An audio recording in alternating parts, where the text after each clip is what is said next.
I want you to know that I am in a maximum security prison in Connecticut, unjustly taken from my family for a crime I did not commit.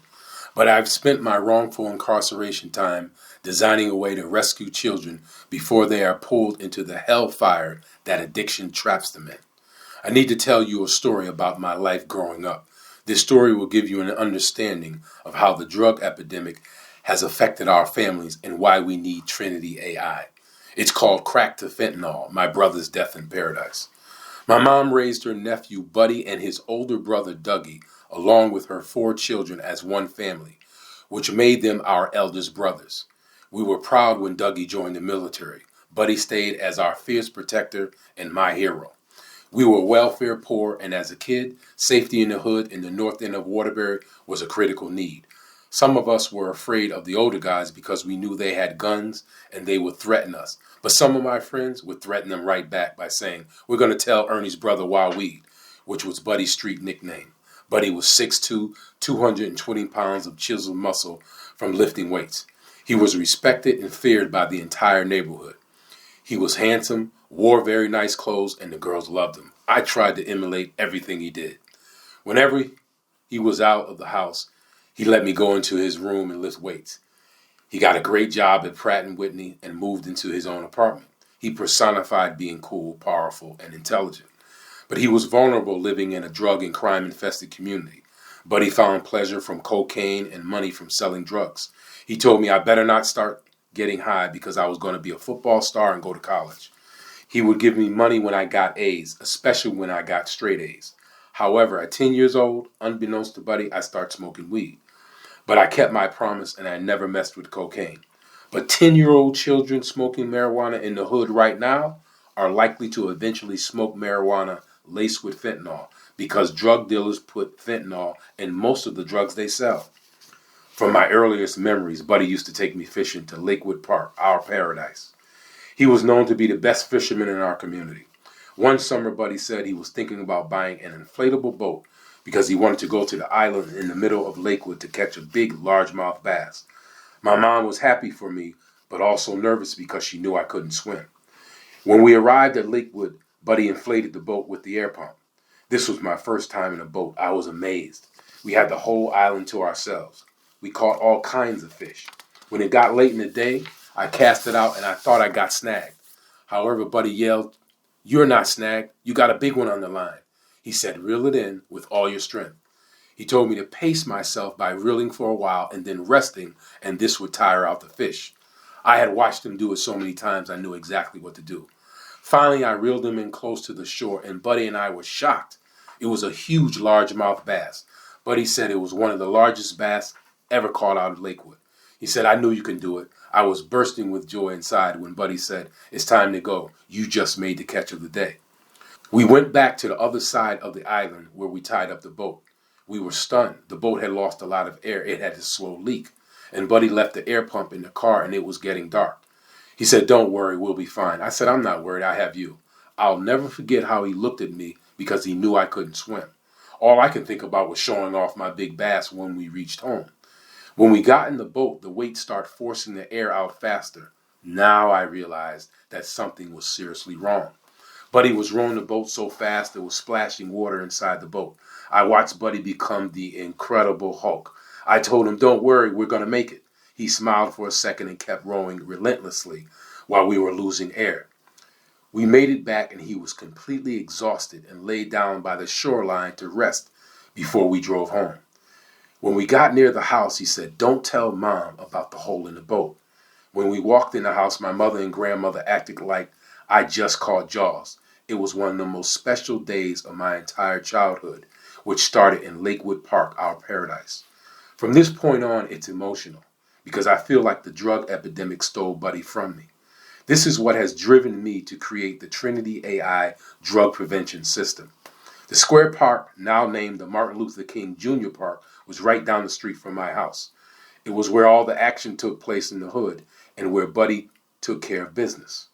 I usually enter the park at the corner of Bishop Street. I was actually born on Bishop Street also. I was now in high school and becoming a football star in Waterbury, and my hero was a young man, but an established hustling hood star. Everybody loved Wild Weed, and everybody loved buying drugs from him. I would come over to his area of the square park and talk to him, and the people who were surrounding him would respectfully walk away to give us privacy. It made me feel special. I would let him know I was working hard to stay on the honor roll and tell him about my football training. He boasted to everyone that I was the best running back in the state and was going to earn a football scholarship to college. One afternoon, I came through the park to show off my brand new all-white Adidas sweatsuit. He was immaculately dressed as usual. He had a rust-colored suit on.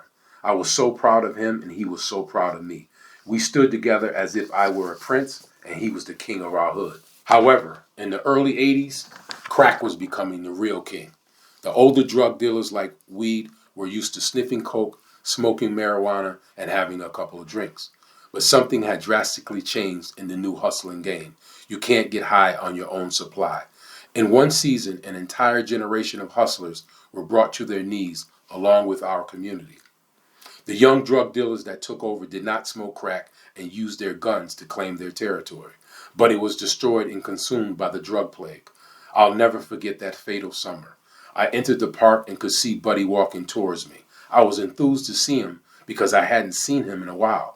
I knew something was wrong because he had his head down and he always walked with his head high with confidence, like our mother taught us. I said, what is wrong with you? He didn't hesitate. I've been smoking crazy woolies, which is a cigarette marijuana joint with crack in it. I was so hurt. Back then, people tried to distinguish between smoking woolies and smoking crack from a pipe. But us young boys, we knew. A crackhead is a crackhead, no matter how you smoke it. Crack crushed my hero in my community. Buddy's downfall was swift and harsh. There were periods when he got clean for a short time, only to succumb to the call of the demons of addiction. He lost his job at Pratt & Whitney. Drugs drive unemployment. After years of smoking crack, he switched to heroin, dope, and caught AIDS from shooting dope. Drugs drive the spread of AIDS. Thank God he got the proper medication and did not die from AIDS, but continued to go back and forth with his addiction. The trials and tribulations that he went through are too many to list. He was in and out of prison, an absent father. His younger brother and son, who were my cousins, were shot and killed. Drugs drive mass incarceration, single-parent homes, murder, and gun violence. Finally, decades after Buddy got addicted to crack, my hero was found slumped over in his car with his fishing gear in the back seat, having overdosed from shooting heroin laced with fentanyl. He was at Lakewood Park, our paradise. God bless all of their souls. It's been over 40 years since I asked God to help me find a way to help Buddy stop smoking crack and free our families from this drug plague enslavement. It's gotten worse from crack to fentanyl. We need the Trinity AI drug prevention system. There's over 100,000 overdose deaths per year. And as expected, black males have the highest rate of overdoses and teens have the fastest growing rates of overdoses. The criminal justice system allows these drugs to come into our communities.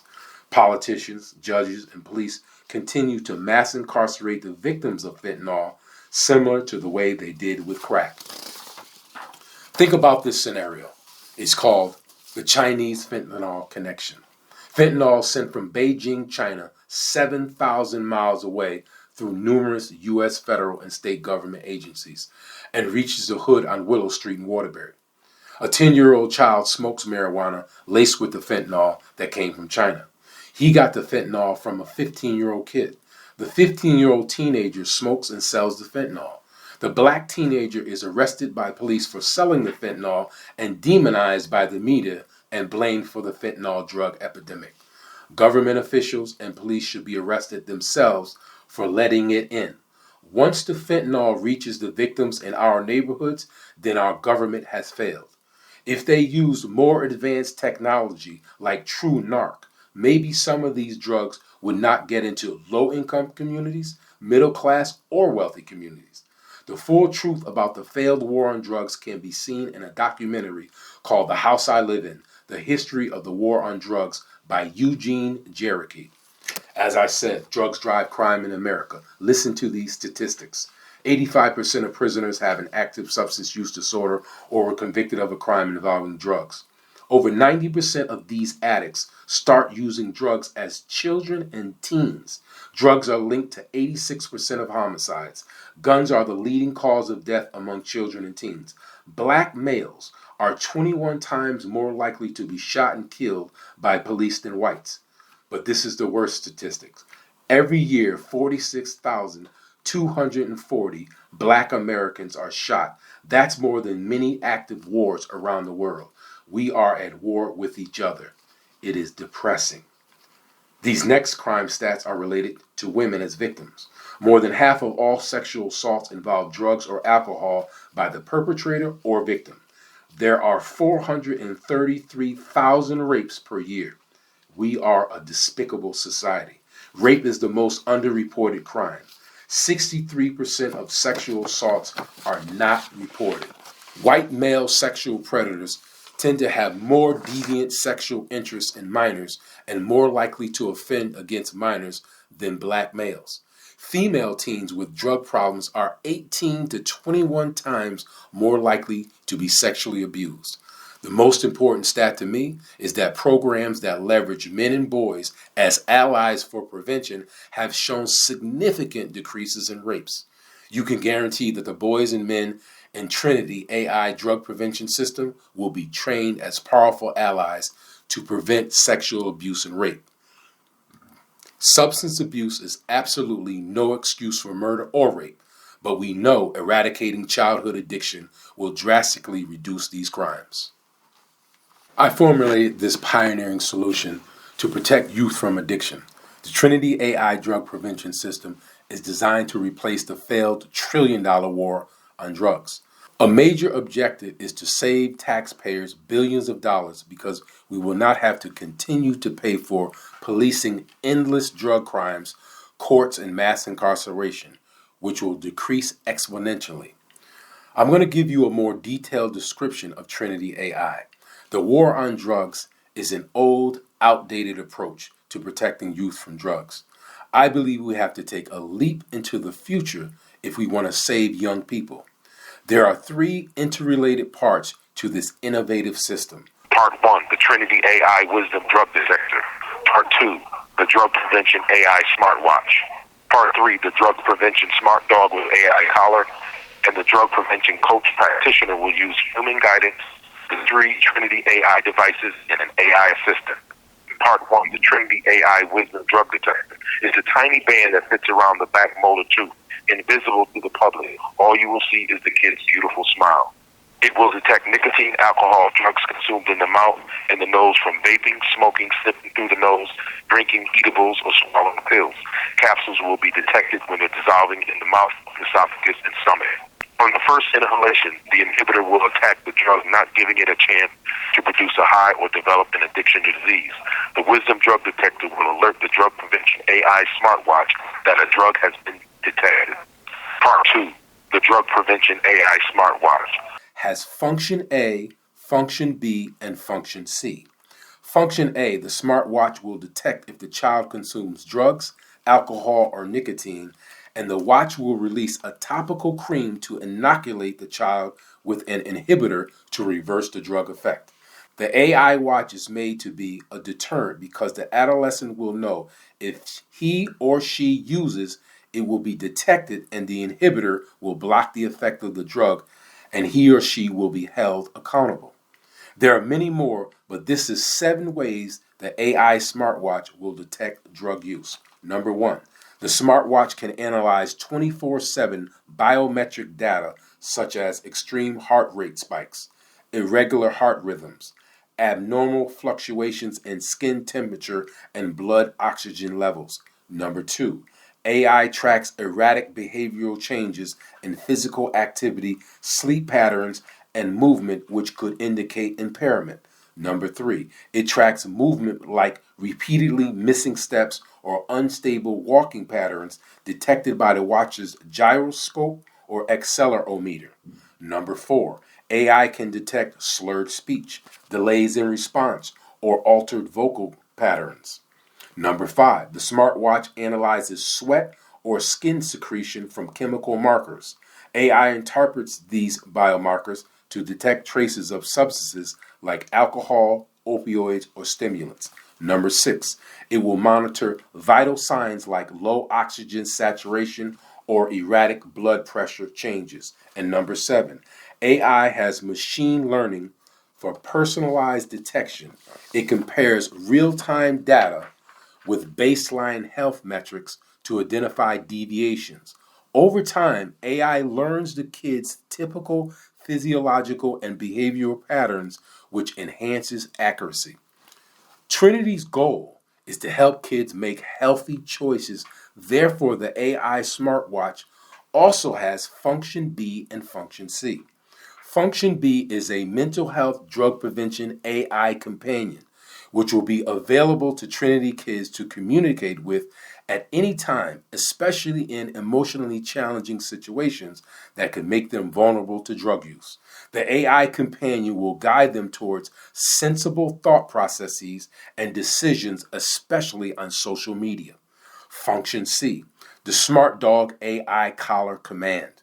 Trinity kids will be able to give their smart dogs commands from their watch. These dogs will be trained to respond to the AI collar commands. This function is designed to strengthen the emotional bond between the child and their dog to increase the smart dog's drug prevention protection ability. I know this may seem too futuristic, but I'm convinced kids will love having a smartwatch to give commands to their dog. Part 3, the drug prevention smart dog with AI collar. The smart dog is a mental health drug prevention dog. The smart dogs will attempt to prevent children from using drugs and alert parents and drug prevention practitioners if the youth attempts or uses drugs, alcohol, or nicotine. There are many more, but this is 9 ways they do it. Number 1, the dog's olfactory senses or smell are up to 1,000 times more sensitive than humans, making them more accurate than many machines. Number 2, they can identify illicit drugs such as opioids, cocaine, and marijuana. Number 3, unlike smartwatches or medical tests, a dog smelling method is non-invasive and does not require physical contact. Number 4, smart dogs can prevent drug use by smelling and responding in real time, providing immediate warnings and saving lives from potential overdoses before the drug is consumed. Number 5, the smart dogs can smell substances in a person's clothing, breath, and sweat. They can detect changes in a person's physiological state and severe impairment, allowing for quick interventions. Number 6, dogs can provide comfort during episodes of distress for youth who are responding or recovering from child abuse or bullying, which otherwise can lead children to drug use, seeking to numb their pain. Number 7, adolescents facing personal struggles often bond with dogs, which can reduce their stress, anxiety, and depression. This emotional bond with a dog often encourages healthier routines and greater accountability. Number 8, smart dogs can peacefully encourage an intoxicated person to remove themselves from the presence of the Trinity kid. This can be done in a non-aggressive manner to preserve relationships between family and friends. Number 9, periodic non-intrusive visits from smart dogs can help ensure a drug-free environment. This approach is discreet, avoids confrontation, and promotes accountability related to addiction disease reduction, contrary to the fear created by police dogs in the failed war on drugs. And the drug prevention coach practitioner will provide human guidance, use the 3 Trinity AI devices, and an AI assistant. the AI assistant will help the drug prevention practitioners create healthcare standards for the best policies and practices on how to prevent youth from attracting an addiction disease. The ultimate goal is to make this healthcare plan strategy available across the United States and every neighborhood school community that wants Trinity AI. Trinity plans to recruit a large, brilliant dream team of drug prevention expert practitioners to replace the war on drugs. This incredible group will have worked in AI technology research and development, healthcare plan development, mental health, drug prevention, addiction treatment, schools, and the criminal justice system. These experts will have recognized that the war on drugs has failed, and they believe Trinity's powerful artificial intelligence drug prevention system is the answer. This is a long but abbreviated list that represents a very wide range of change agents. They will have numerous different roles to protect children from drug use. They are an artificial intelligence technician, psychiatrist, psychologist, coach, victims of the drug epidemic, recovering addicts, teacher, smart dog trainer, social worker, reformed drug dealer and gang member, family body guardian, police officer, military veteran, health care plan specialist, clergy, professor, mental health respite care parents, pediatrician, and so on. This next list of people recruited to become drug prevention practitioners you may not be as familiar with. They are from Bill Gates' book, How to Prevent the Next Pandemic. I read this extraordinary book and I applied it as if it were how to prevent drug addiction diseases. The experts would be an epidemiologist, disease transmission and containment specialist, contact tracing expert, AI epidemic simulations practitioner, toxicologist, innovation tools developer, experts from DARPA, which is a U.S. military science and research agency, the National Institute of Health, the World Health Organization, and the Bill and Melinda Gates Foundation. Trinity AI combines technology, trained animals, and human guidance, which creates a multi-layer protective system that addresses adolescents' drug use and exposure to harmful influence that can lead to drug use. Each component of the Trinity AI drug prevention system offers unique strengths, and together they form a holistic approach to safeguarding vulnerable youth. Parents who have an addiction produce the highest risk for children to become addicts. Trinity is designed to protect these very children from addiction diseases. Each of the following two families will need its own drug prevention plan. For example, a volunteer family in a low-income neighborhood school pilot has a single-parent mom with a substance use disorder, and her 15-year-old son is in a gang and also has an addiction. The mother desperately wants to prevent her 3 children from using drugs.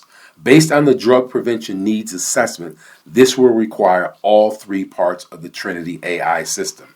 Trinity is not a rehab. The mom and the eldest son are not mandated to go into treatment, but will be referred to a rehab.